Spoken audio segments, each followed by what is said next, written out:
Especially the last talk, I think, I can tie into it, and also Ben's talk about Latinization. I hope to pick up on some of the notions that he introduced today. I'm going to talk about a concept that originates in the early 1990s. It was the time of the Amiga and the classic Macintosh computers, the era when desktop publishing upset the traditional ways of how type was made and used, and when the Unicode standard was created to provide an encoding scheme for all languages of the world. For the first time, fonts could contain scripts as diverse as Arabic and Thai, but there had hardly been any consideration of the implications of such border-crossing typefaces. Whereas some Latin typefaces had been extended to Cyrillic and Greek with varying success, barely any designs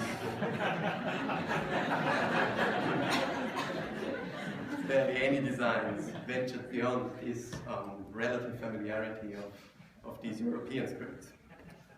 Now, against this background, Microsoft commissioned Charles Bigelow and Chris Holmes to produce a new typeface to show off the new technology, Lucida sans Unicode. Its purpose was to provide a standardized set of glyphs that could be used as a default core font for different operating systems and languages in one visually unified design, an approach Bigelow and Holmes came to call Harmonized design. As the name implied, its aspiration went well beyond the familiar realm of European scripts. When its first version was released, it contained Latin, Cyrillic, Greek, and Hebrew characters, and the designers planned the addition of Arabic, Armenian, Devanagari, and other Indian scripts. 22 years on, the notions first articulated, to my knowledge, first articulated by Bigelow and Holmes, have become common currency in informed typographic circles, not least because of the contribution of the MATD program of this department. The idea that multiple scripts should be designed in a harmonious way is widely acknowledged. But what is harmonious in typographic terms? Bigelow and Holmes proposed this definition. The basic weights and alignments of disparate alphabets are regularized and tuned to work together so that their inessential differences are minimized, but their essential, meaningful differences preserved. According to them, through this approach, the noise of insignificant design artifacts and historical accidents is filtered out, leaving the signal of significant character features amplified in comparison. So, in other words, it was assumed that harmonization could improve legibility. Furthermore, Bigelow and Holmes advanced practical and aesthetic considerations in favor of harmonization. When text changes from Latin to Cyrillic or from Greek to Hebrew, the visual size, weight, and rhythm of the characters should not appear to change, should not jar or distract the reader, but the basic character shapes should nevertheless be distinctive and immediately recognizable. So, Bigelow and Holmes' case for harmonization rested on 2 points or 2 ideas. First, the amplification of the signal for improved legibility. And second, the regularization for aesthetic and practical reasons. However, they did not provide any evidence for improved legibility, and they were conscious of the potential drawbacks, noting that if harmonization erases differences between scripts, it increases the possibility of confusion. Indeed, one needs to look no further than to highly modular and thus regular typefaces such as ITC Avant-Garde to appreciate that more uniformity reduces rather than improves the transmission of information. So, I didn't build that in. So the signal and noise argument does not provide a convincing rationale by itself, leaving the case for harmonization down to aesthetic and practical reasons. And if regularity is at the heart of the argument, the concept is firmly embedded in typographic history. Already in the 18th century, the Roman de Voix exemplifies the desire for a systematic way of making type. But only in the 20th century, rationally planned type became a recurring theme. Designs like Herbert Bayer's alphabet for the Bauhaus were but the most radical instances of an approach to type design which was based on and derived legitimacy from its rational, constructed, and systematic principles.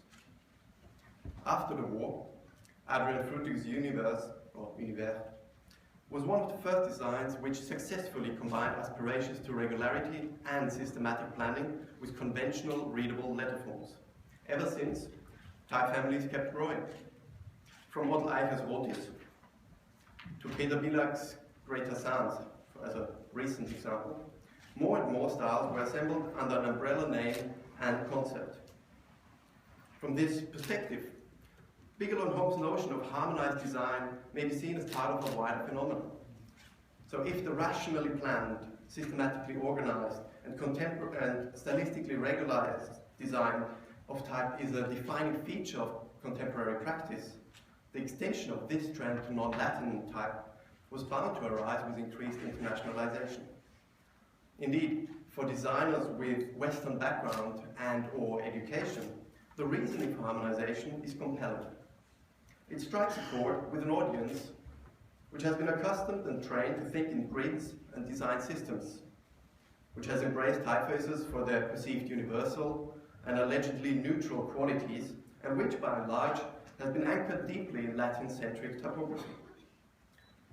To me, it even appears as if the case for harmonization was perceived as self-evident, as little justification was provided in its favor.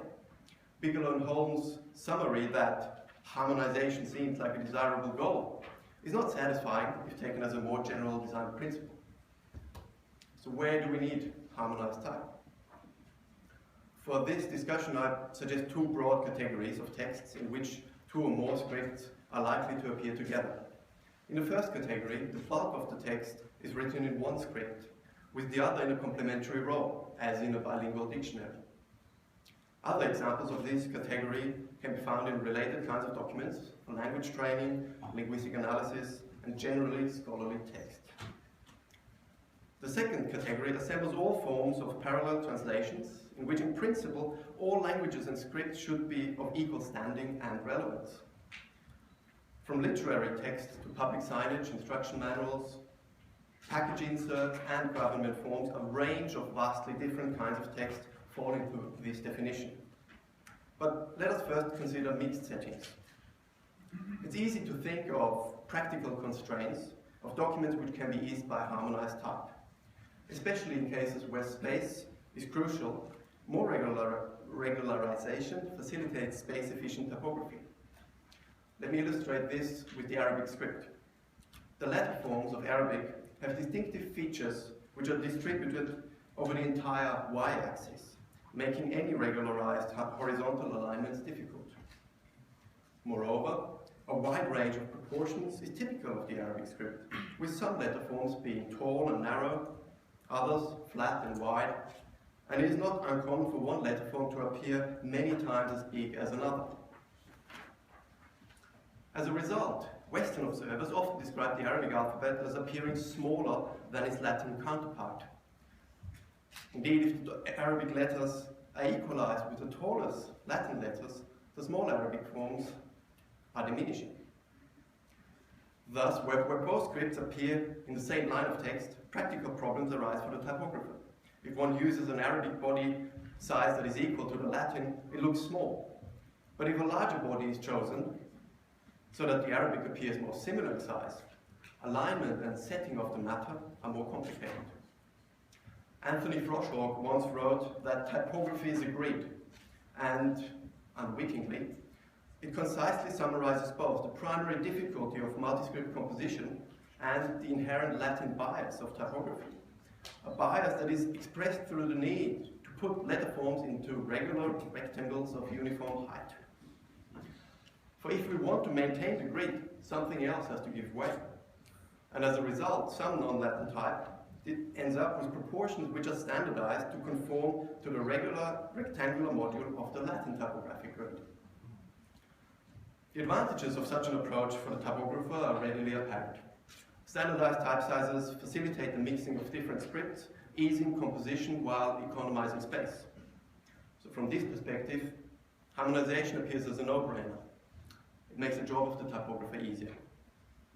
But despite the arguments seductive power, a review of applied typography reveals that the regularity and uniformity that it aspires to has not always been equally coveted, or indeed that multi-script typography was not necessarily worse off before harmonized type. My first example for a different approach is found in a language teaching booklet published in 1968 by Cambridge University Press. Here, the typographic choices prioritize function and pedagogic usefulness. The Arabic type has conventional proportions and styling, suitably so for a document aimed at beginners who are likely to be more familiar with the handwritten letter forms. Strikingly, the interspersed Arabic words are set in a size of unapologetic irreverence for the Latin type, boldly emphasizing convenience for the reader, a novice language learner, over abstract design aspirations. Halfway through the book, the size of the Arabic is drastically reduced, which is consistent with the functional attitude, as by now the reader can be expected to be more familiar with the script. Undoubtedly, the available typeface of the printer and its sizes would have influenced the choices for the typography of written Arabic, and that more finely grades could have improved some paragraphs. But nonetheless, I would think that its approach to multi-script typography remains refreshingly unencumbered by the dogma of regularized design systems. Another instructive example is found in the Mecca's Grammar of Modern Literary Arabic, published in 1965 by Hayat in Beirut. As in the previous example, there's little apparent concern for regularity, and there's no attempt to disguise the differences between Arabic and Latin. Both scripts are given their appropriate size and space. Because the English text is set with ample interlinear space, it allows for the comfortable insertion of Arabic words and phrases without distractive changes of density. The Latin type size is pleasant for continuous reading, whereas the Arabic's larger size helps the learner the quick perception of letters and small vowel marks. But also in bilingual dictionaries, the successful combination of different types is very common. And here the functionality of non-harmonized types should least surprise, for it is the dictionary where typographic difference is a central tenet of the design. The Persian vocabulary by A.K.S. Lambton, first published and printed by Cambridge University Press in 1954, is but one example to illustrate the point. Composed in hot metal with monotype series 507, the Persian type certainly lacks elegance. Yet its distinctiveness to the Latin type is a desirable quality in a dictionary. Here, I would argue, as in most typographic scenarios, text categories which have different functions should be visually demarcated. Notions of hierarchy, degrees of emphasis, and textual navigation all depend on typographic differentiation. Indeed, a large part of the typographer's job is to visualize the unlikeness of the many diverse elements a text may contain, to design difference. With this in mind, the applicability of harmonized type in mixed settings could be questioned for its inherent risk of blurring differences. So what about parallel settings? Here, the rigidity of the typographic grid is much alleviated. Many technical constraints do not apply, providing greater flexibility in the treatment of different scripts. And this flexibility is apparent from the first complex multi-script typography, the polyglot Bibles. A multilingual tour de force like Thomas Roycroft's 1650s Bible, which assembles 9 languages in one edition, is a case in point. Arabic, Persian, and Syriac are set with noticeably greater interlinear space than Amharic, Greek, Hebrew, and Latin in order to accommodate for vowels. The sizes of the text areas are chosen so as to maintain the synchronization between different languages. And even more so, occasionally the width and arrangement of columns changes, showing the flexibility from spread to spread to accommodate for changing text length. To be sure, in Roycroft's Bible, not every language is ideal, as much depends on the quality of the type and the skill of the printer. But the approach of this progenitor of multi-script typography shows that parallel settings do not necessarily require regularity, but may benefit from flexibility. And I believe you might be reminded of these images in tonight's event. Another interesting Arabic-French example is found in the Histoire de Shemseddin de Nour-Eddin, first published by Hachette in Paris in 1853. Its spreads are organized into 4 text blocks of different proportions, accommodating the original Arabic, a French translation, a literal translation, as well as a transliteration. With very simple means, every text category is differentiated, maintaining proportions and spatial relationships that combine to a harmonious whole. The original text is set in an Arabic type of Maghrebi style. The French translation and the literal translation are set in a contemporary Roman font, while the transliteration is distinguished by an italic font. Now, to me, these choices suggest a search for appropriateness and authenticity within the cultural framework of each language, rather than one uniform, regularized aesthetic for all. And as the reading of each text category is bound to differ, the question as to why they should be regularized begs to be asked. Similar cases abound before the 1980s and the digital revolution. Ironically, with hindsight, it appears as if analog typography sometimes provided more flexibility than what we have today. And although they're only a small selection, these examples demonstrate that parallel editions do not require regularity and may in fact gain from thoughtful type mixing. Of the many other kinds of parallel settings, I will limit myself to signage, where international airports provide a typical case of multi-script typography. Especially in the recently emerged travel hubs in the Arabian Gulf and Asia, signage frequently incorporates 2 or more scripts. Bangkok's International Airport provides an interesting case, with many signs featuring Chinese, Latin and Thai scripts. And for the appraisal of these signs, I've relied on the expertise of Ben Mitchell and other friends and colleagues, and I'm happily corrected, especially by our Thai friends. To me, the typographic treatment here is instructive. For here scripts with fundamentally different characteristics meet in what appears to me as a harmonious, yet not overly regularized typographic configuration. Thai set above Chinese and Latin with ample space for vowels and tone marks. Its apparent size is slightly larger than the 2 additional scripts, suitably so entitled. But it does not overpower Chinese or Latin, which comfortably share the same vertical space without undue distortion. Perhaps a harmonized design could align the Chinese stylistically more closely with the 2 other scripts, but in all likelihood, its vertical proportions would then be more constrained and impede the successful use of space that is achieved here. Unfortunately, the good examples are in the minority, especially in the Gulf, where multi-script settings are the norm. Bad examples far outnumber the convincing ones. At Abu Dhabi Airport, the Arabic typeface imitates characteristics of Frutiger, in what I would think is a typical case of Latinization. Proportions and characteristics of the Latin script are imposed on Arabic letter forms, arguably to the detriment of their legibility. Elements below the baseline, which are significantly more frequent and important in Arabic than in Latin, are diminished to match the descender depth, and tall letter forms are excessively reduced.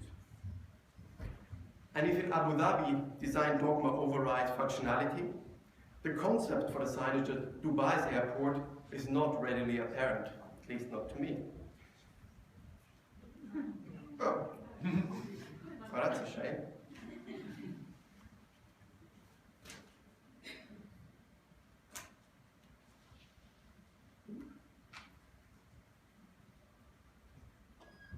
Okay, we'll have to skip that.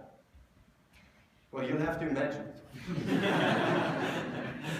You can see it here. At Dubai airport,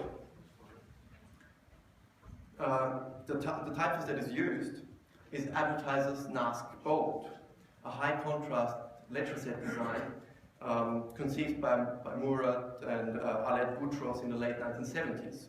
And it is paired with Helvetica, suggesting to me little concern for stylistic compatibility or legibility. Or perhaps it may also indicate uncritical reliance on marketing claims. For according to Boutros' website, Advertiser's Nask was designed, I quote, to work in perfect harmony with Helvetica, and that it is designed to achieve harmony when used alongside a Latin equivalent typeface such as Garamond, Palatino, and Times Roman.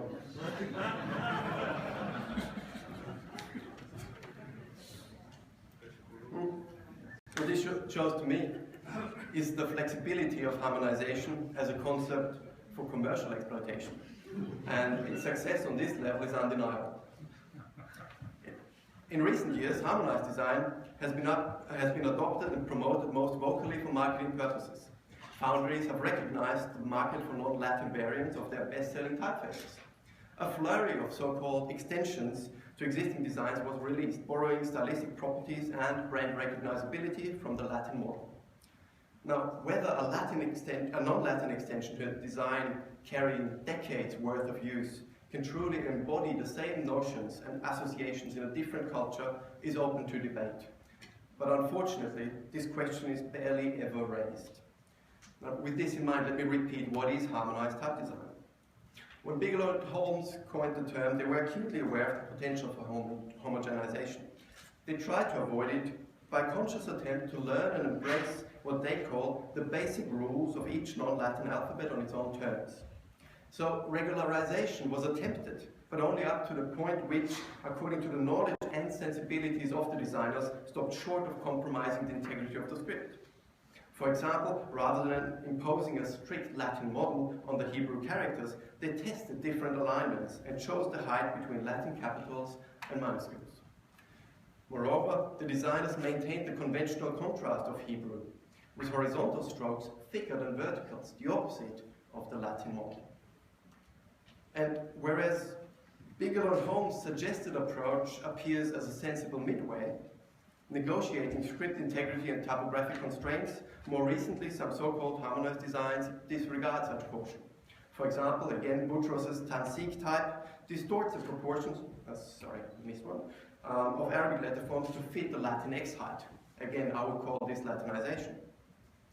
And similarly, the bold weights of Nadine Shahin's Frutiger Arabic feature the contrast of the Latin model, with vertical strokes thicker than horizontals, in effect creating an Arabic inverted contrast typeface. Whether such decisions are truly successful in attaining formal harmony, and indeed what this harmony represents, could only be discussed on a case-by-case basis, and I'm out of time. But to wrap up, as I've tried to demonstrate, the case for harmonized type design is not as self-evident as Bigelow and Holmes suggested in 1993. Undoubtedly, there are specialized applications in which pragmatic considerations and technical constraints make harmonized design applicable. But the fact remains that harmonization overwhelmingly takes characteristics, concepts, proportions, and aesthetic notions of the Latin typographic world for granted, and seeks to adapt other scripts to these paradigms. Froschog's observation that typography is a grid remains remarkably accurate in today's digital environment, where the rectangular module still dominates design thinking and practice. And as I have argued, rectangular modules are not as successful for most scripts as they are for Latin. At any rate, harmonized type design in its various guises is here to stay, if only for commercial convenience. And as Robin Kinross once wrote, the dream of the universal typeface which could achieve a world of purified communication, of meaning unencumbered by the obstacles of forms, has been a recurring one.